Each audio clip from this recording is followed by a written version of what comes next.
வீட்டில் ஏதாவது விசேஷம் பண்டிகை இல்லைன்னா ஏதாவது ஸ்வீட் சாப்பிடணும்னு தோணுச்சுன்னா நம்மளுக்கு ஃபஸ்ட்டாக ஞாபகத்து வருது இந்த சேமியா பாயசம். அதை வந்து ரொம்ப க்ரீமியாக எவ்வளோ நேரம் ஆனாலும் கட்டி ஆகாமல் எப்படி பண்ணுறதுன்னு சூப்பர் டிப்ஸுடன் காமிச்சிருக்கேன். ஃபுல் வீடியோவை ஸ்கிப் பண்ணாமல் பாருங்கள்.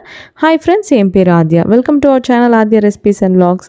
இப்போ தான் முதல் தடவை நம்ம சேனலை பார்க்குறீங்களா? அப்போ கண்டிப்பாக சப்ஸ்கிரைப் பண்ணிக்கோங்க.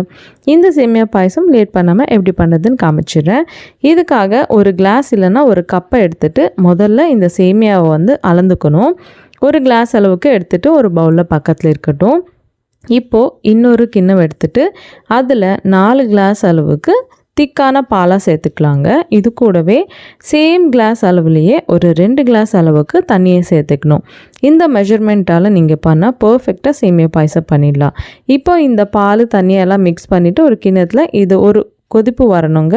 அப்போ ஸ்டவ் ஆஃப் பண்ணிவிடுங்க. இப்போது இன்னொரு கடாயை ஸ்டவ் மேலே வச்சுக்கலாம். ஃப்ளேமை வந்து மீடியம் ஃப்ளேமில் வச்சுட்டு ஒரு 2 ஸ்பூன் நெய்யை சேர்த்துக்கலாம். இதுலேயே இந்த நட்ஸ் எல்லாம் சேர்த்துக்கலாம். நான் வந்து இங்கே கேஷ்யூ பாதாம் போட்டேன்.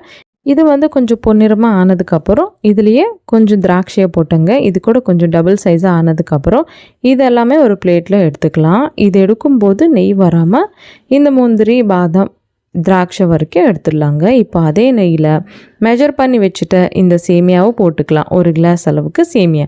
இதை லோ ஃப்ளேம்லேயே வறுத்துக்கணுங்க பொறுமையாக. இந்த சேமியா வந்து எவ்வளோ லோ ஃப்ளேமில் வச்சு வறுப்போமோ அந்த சேமியா டேஸ்ட் வந்து ரொம்ப நல்லாயிருக்கும் பாயசத்தில்.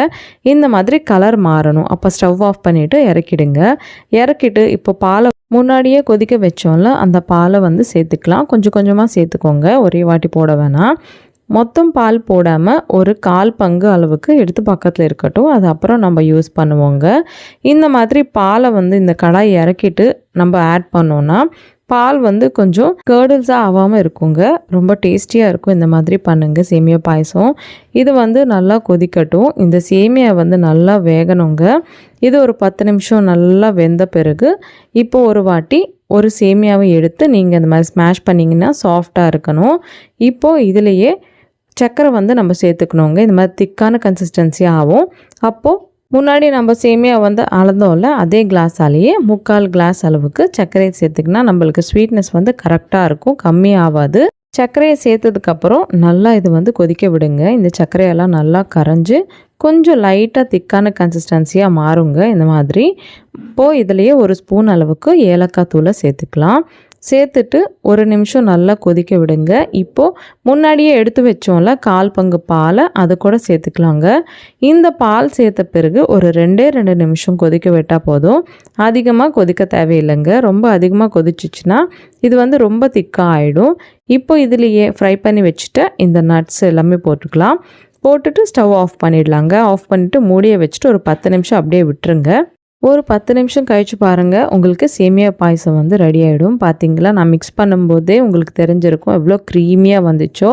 அவ்வளோதாங்க, சிம்பிள் அண்ட் டேஸ்டி சேமியா பாயசம். நீங்கள் கூட சாப்பிட்ணுன்னா இதே மாதிரி வீடியோவை பார்த்து ட்ரை பண்ணுங்கள். ட்ரை பண்ணிவிட்டு எப்படி இருந்தது எனக்கு கமெண்ட்டில் சொல்லுங்கள்.